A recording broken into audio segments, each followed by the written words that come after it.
Və beləliklə İlsu kəndində yerləşən Qalaçaya gəldik, çatdıq.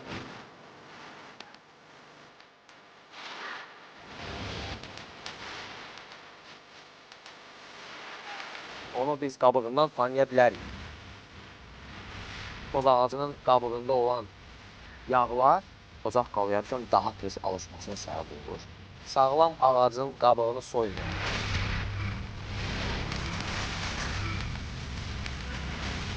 Bir neçə funksiyanı özündə birləşdirən alətdir.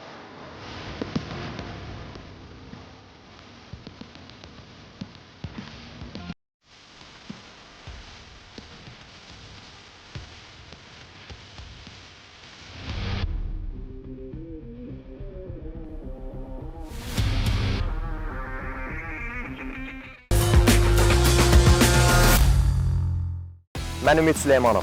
Mənim macəram layihəsində Azərbaycanın müxtəlif güşələrinə səyahət edir, ölkəmizin füsunkar təbiətini sizinlə bölüşürəm. Planımız möhtəşəm İlsu şəlaləsinə yürüş etməkdir. İlsu şəlaləsi Qax rayonunun şimal-qərb hissəsində, Böyük Qafqaz dağlarının isə cənub yamacında dəniz səviyyəsindən 1300-1400 metr yüksəklikdə yerləşir. Şəlalənin hündürlüyü isə təxminən 76 metrdir.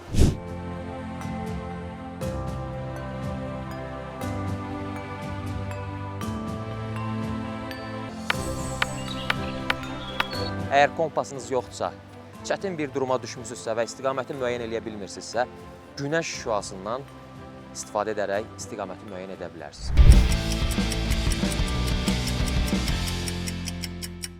İndi mən ikinci bir daşı ağacın hal-hazırki kölgəsinin üstünə qoyacağım.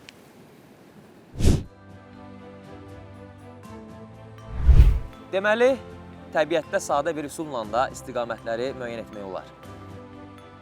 İndi isə tarixi bir məkana, Şamil qalasına, Mazərəyə doğru yürüşə başlayıram.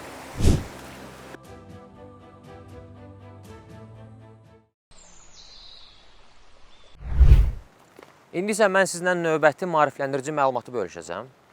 Bu, toz ağacı haqqındadır.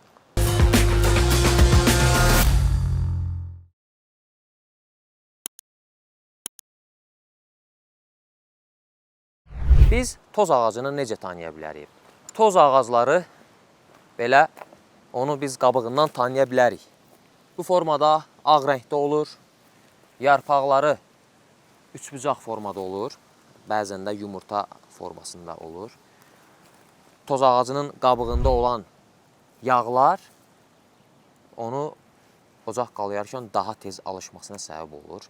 Alışqan kimi istifadə edə bilərik. Eyni zamanda bunun qabığından hər hansısa bir qab kimi də istifadə edə bilərik.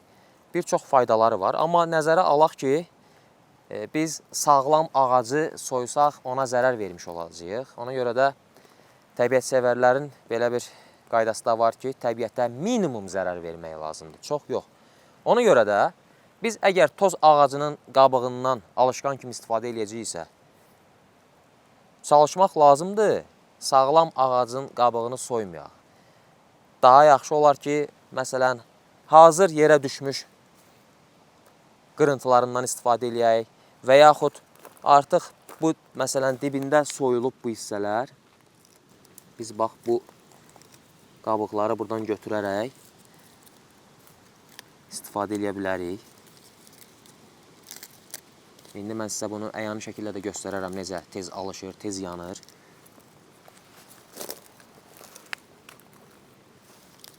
Əgər çətin duruma düşsəniz, bəzən biz baxırıq ocaq qalayarkən bushcraft qaydalarına əsasən, istənilən ağacın qabığını bu cür rahat qalamaq olmur. Yəni, siz təbiət qoynunda sağ qalmaq uğrunda mübarizə aparırsınızsa, meşədə belə bu formada olan ağacları axtarsanız və ya elə bir ağacla rastlaşsanız, mütləq özünüzə bir qədər ocaq qalamaq üçün qabıq götürə bilərsiniz. Və soyulmuş qabıqlardan və ya yerə tökülmüş budaqlardan istifadə edək. Çünki cavan bir ağacı soysaq, onun qurumasına səbəb ola bilər. Ona görə də çalışmaq lazımdır, təbiətə minimum zərər verək. Ümumiyyətlə, zərər verməkdən uzaq duraq. Məsələn, bu hissələrdə soyulmağa meyillilik var. Soyulublar, demək olar, töküləcək olar artıq yerə.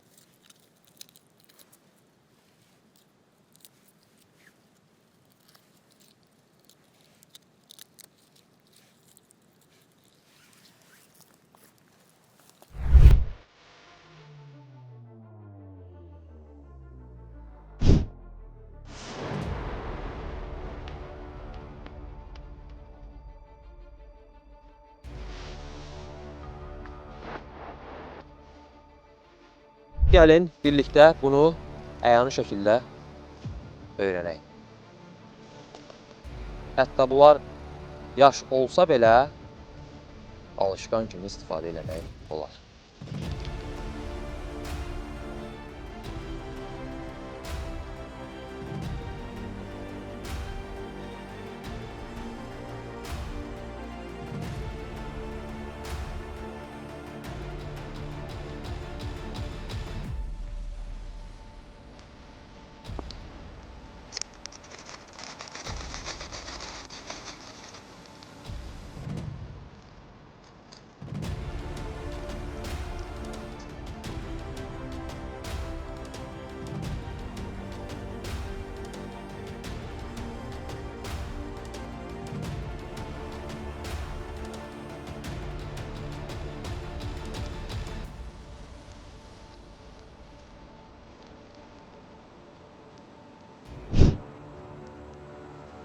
Bu qədər sadə, xüsusi alışqanlardan istifadə eləmədən, yalnız maqnezium çubuğuyla toz ağacının qabığını alışqan kimi istifadə edə bilərik.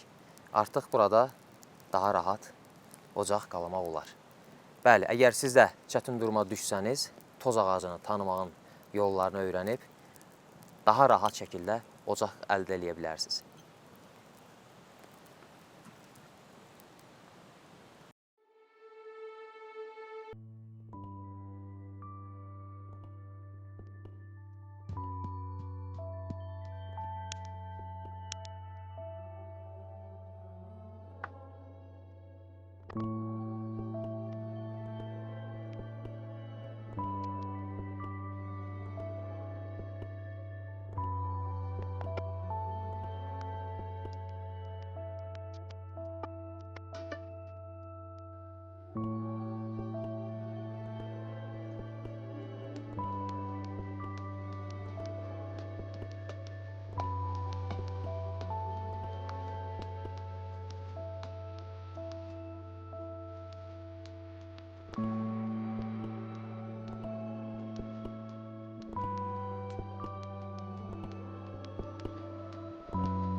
Və beləliklə İlsu kəndində yerləşən Qalaçaya gəldik, çatdıq. El arasında daha çox Gözətçi qala və ya Şamil qalası kimi də tanınır. Tarixi 19-cu əsrə aid edilir. Qalaçanın diametri 7,4 metrdir. Tikintisində əsasən çay daşlarından istifadə olunub və tarixi memarlıq abidəsi kimi dövlət tərəfindən qorunur. Qalaça Qax şəhər mərkəzindən 14 km, İlsu kəndindən isə cəmi 1 km uzaqlıqdadır. Kənddən qalaya doğru təxminən 30-40 dəqiqəlik piyada dağ cığırı var. Çətinlik ortasındadır.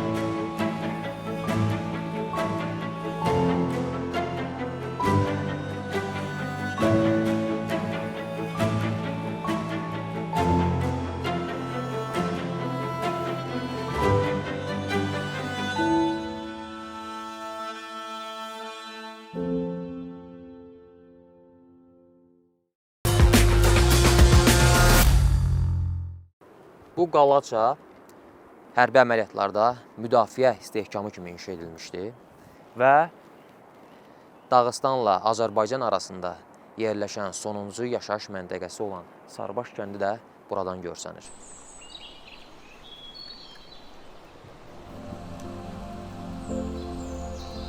Zirvəyə çatdıqda isə İlsu yaylaları, uca dağ zirvələri və möhtəşəm mənzərələri müşahidə etmək mümkündür.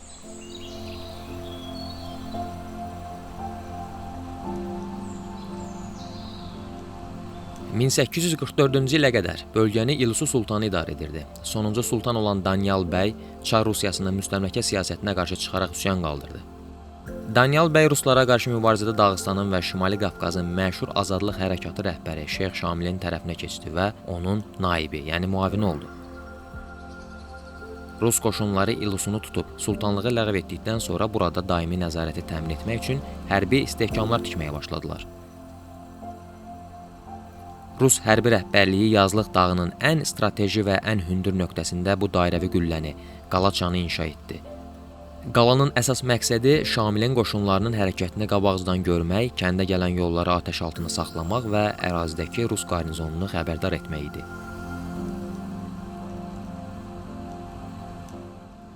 Qalaça Şamil hərəkatı dövrünün canlı şahidi olduğu üçün yerli əhali tərəfindən bu günə qədər Şamil qalası olaraq adlandırılır.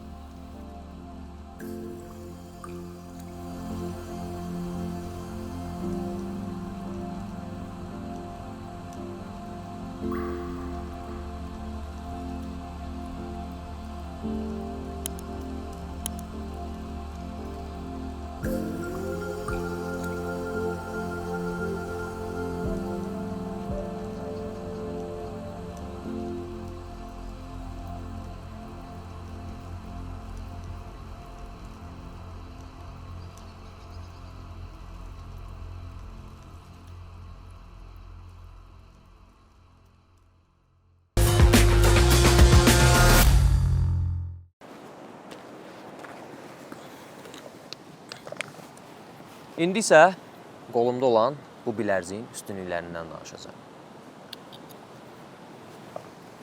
Təcili vəziyyətlərdə bu ipi açaraq istifadə eləmək olar. Həm avadanlığı bağlamağa, həm sığınacaq qurmağa və sair işlərdə yardımcı ola bilər. Və bunun fiti də var. Bu fit isə uzaq məsafələrə siqnal ötürmək üçün istifadə oluna bilər. Təbii ki, davamlı qışqırmaq, uca səsdən kimisə axtarmaq, çağırmaq, təbii ki, bütün bunlar çətin duruma düşərkən sizə lazım ola bilər. Yəni, belə bir məqamlarda, belə bir vəziyyətlərdə fit sizə daha çox yardım edə bilər. Həm az enerjinizi itirəcəksiniz, həm də səsinizi daha uzaqlara çatdıra biləcəksiniz. Və bunun daha sonra kompası da var. Çətin bir durumda sizə yardımcı ola bilər. Bu kompası istifadə eləyərək istiqaməti müəyyən etmək mümkündür.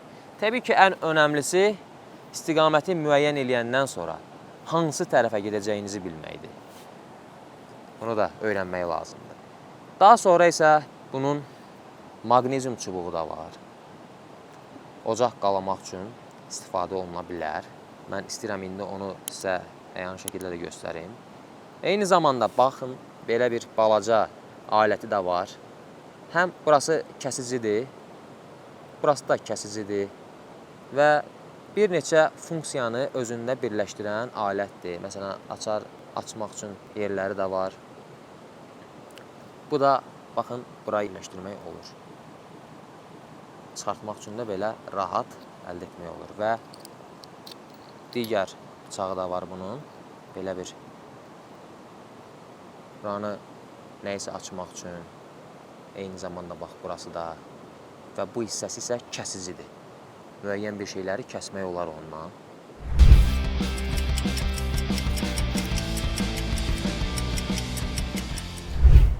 Bu hissənlə isə həmin bu maqnezium çubuğunu alışdırmaq olar. Ocaq qalamağa sizə kömək edəcək. Təbii ki, bizim çantamızda da bunlardan daha önəmli və daha keyfiyyətli, daha profesional əşyalar olur. Amma unutmayaq, elə bir çətin duruma düşə bilərik ki, biz artıq çantamızdan imtina etmək məcburiyyətində qalarıq. Və belə olan halda isə mütləq üzərimizdə bizə ən çətin məqamda kömək əlini uzada biləcək əşyalar olsun. Əgər çantanız üzərinizdə yoxdursa, amma bu bilərzik qolunuzdadırsa, hara qaçsanız da ən azından biləcəksiniz ki, burada maqnezium çubuğu var, ocaq qalamağı olar, fiti var, uzaq məsafələrə səs göndərə bilərsiniz. Və bunun parakod, yəni ipi var. Bu ipi ən çətin anda açıb, ip kimi istifadə edə bilərsiniz. Və kompası var, işıq lampası var bunun, məsələn. İndi bunu da istifadə eləmək olur. Ən çətin məqamda ən azından xırda bir sos siqnalı kimi, eyni zamanda gecə vaxtı yaxın bir məsafələri işıqlandırmağa sizə yardımcı ola bilər. Bu adi bir aksesuar kimi görünsə də, əslində isə çətin və ekstremal şəraitdə lazım ola biləcək bir neçə vacib aləti üzərində birləşdirən praktik bir vasitədir.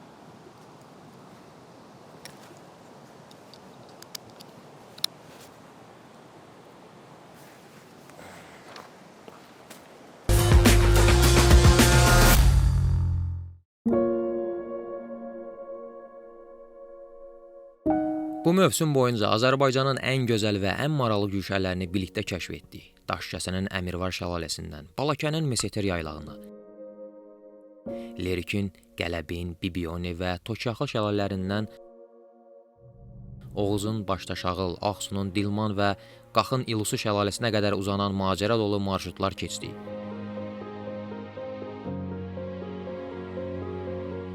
İsmayılda Cavanşir qalasına yürüş etdik. Qaranahor gölünün füsunkar mənzərəsini seyr etdik.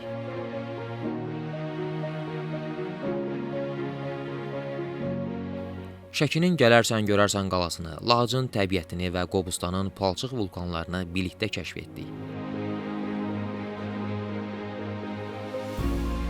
Bu mövsüm sadəcə səyahət etmədik, həm də təbiətdə faydalı ola biləcək bacarıqları sizinlə paylaşdıq.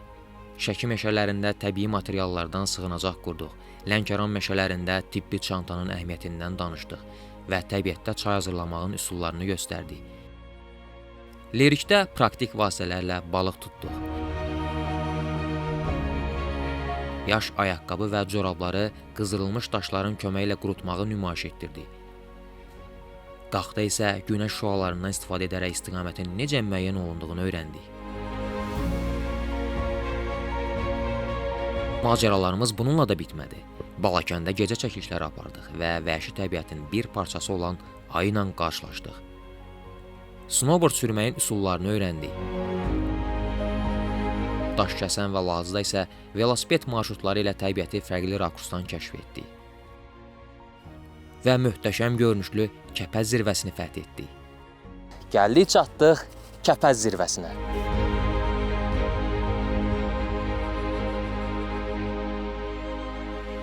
Hər bir səfərdə məqsədimiz Azərbaycanın təbiət gözəlliklərini tanıtmaq, insanları sağlam və aktiv həyata təşviq etmək, eyni zamanda ekstremal məqamlarda faydalı bilikləri tamaşaçılarla bölüşmək idi.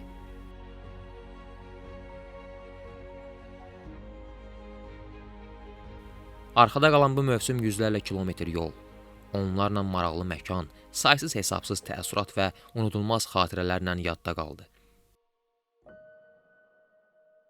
Bütün bu macəralarda bizimlə olduğunuz üçün təşəkkür edirik.